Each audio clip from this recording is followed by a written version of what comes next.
Iran's IRGC claims it has struck offending supertankers that it accuses of violating navigation rules near the Strait of Hormuz.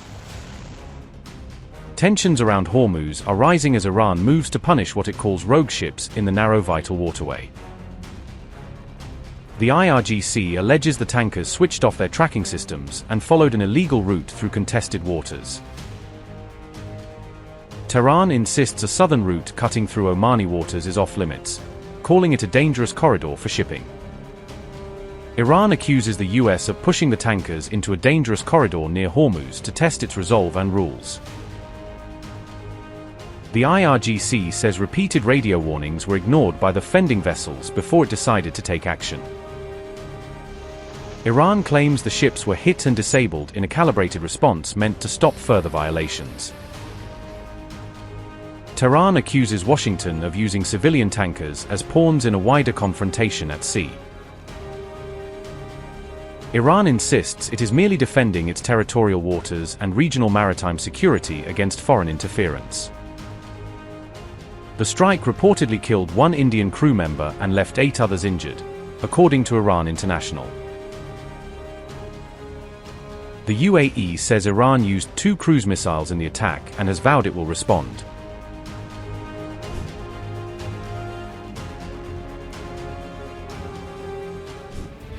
The United States has launched a 3rd consecutive night of military strikes against Iran, signaling a major escalation in the conflict.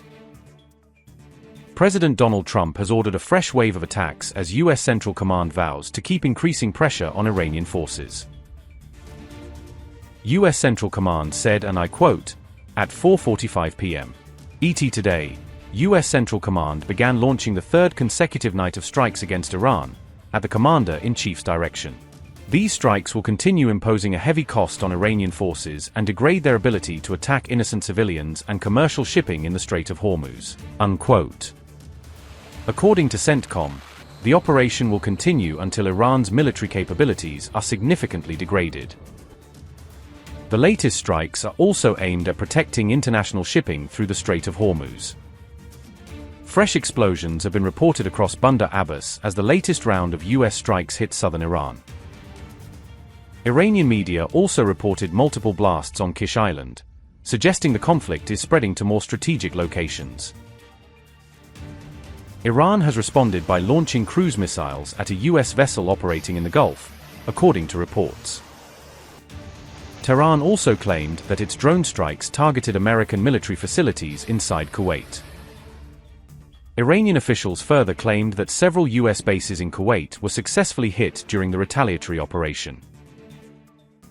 Air raid sirens were reportedly heard in Bahrain amid unconfirmed reports of activity near the U.S. Fifth Fleet. Security concerns are also growing in the United Arab Emirates as the conflict expands across the Gulf. The U.S. Embassy in Abu Dhabi and the U.S. Consulate in Dubai have cancelled public appointments because of escalating regional threats. The Trump administration has formally notified Congress that U.S. hostilities against Iran have resumed. The White House insists President Trump has the constitutional authority to continue military operations against Iran. The renewed campaign has now triggered a fresh political clash between Congress and the White House over presidential war powers. President Trump says the latest strikes were defensive actions carried out to protect vital American interests. Washington has warned Tehran that it will continue paying a heavy price for targeting commercial shipping. The Strait of Hormuz has once again emerged as the central battlefield in the growing US-Iran confrontation.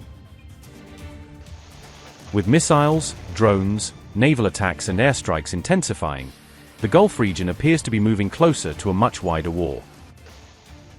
And we're hitting them very hard, and it'll continue, and we'll see what happens, but we're knocking out all of their offensive capability, and we're controlling the straits, we're putting the blockade back, and it's a blockade not for anybody but Iran. In other words, anybody doing business with Iran can't go through. Everyone else will be able to go through. So it's a blockade. It's a very strong blockade.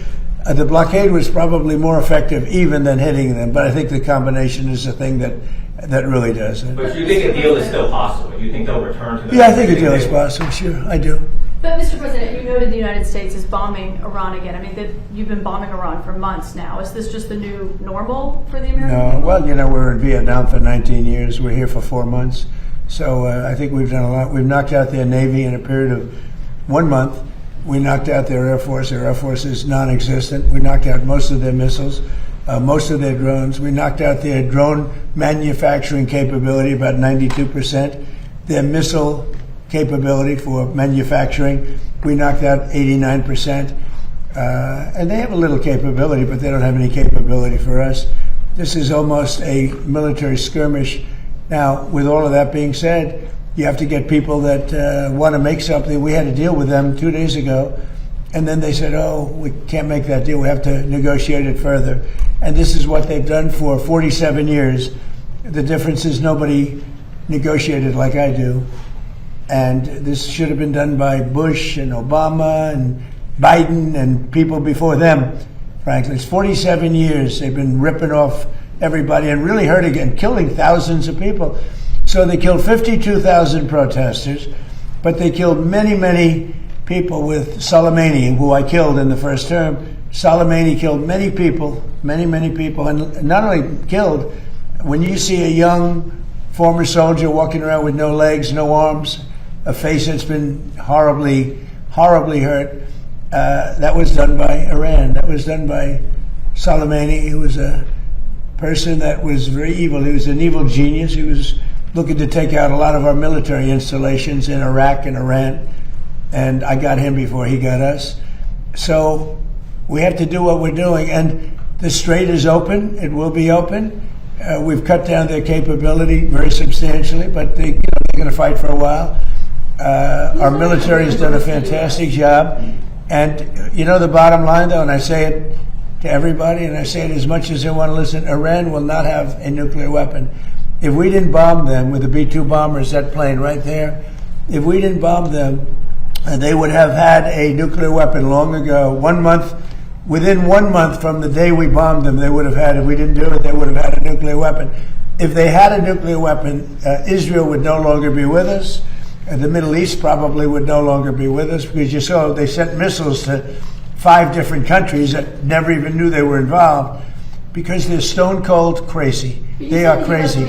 And we're not going to put it up. Yeah, I want to be reimbursed because we're protecting a very rich portion of the world. We're spending money. And so what we've done is we are going to be reimbursed for protection. We're protecting by the countries that we're helping. For instance, you look at the 5 countries. You have Saudi Arabia, you have UAE, you have Qatar, or Qatar as I always say, you have Qatar, Bahrain, and by the way, you have others. You have Kuwait, and you have others, and they will do very well.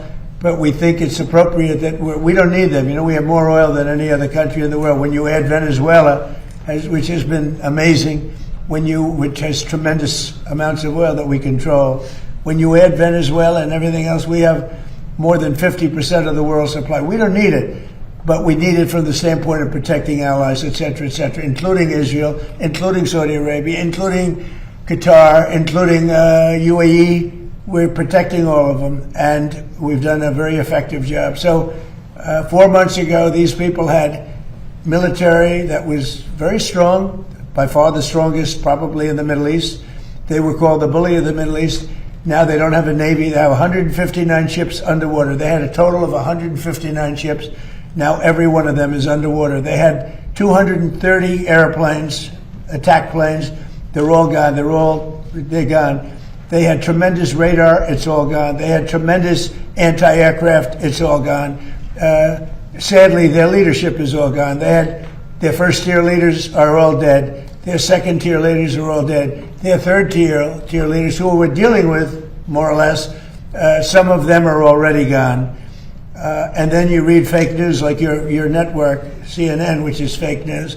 You read them. You have them say, well, actually, aren't they doing quite well? Let me just tell you, they have now inflation of over 300%.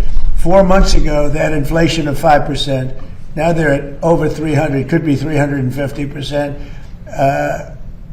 They made a deal, they broke it, probably 10 times. And they killed a lot of people. They killed our people.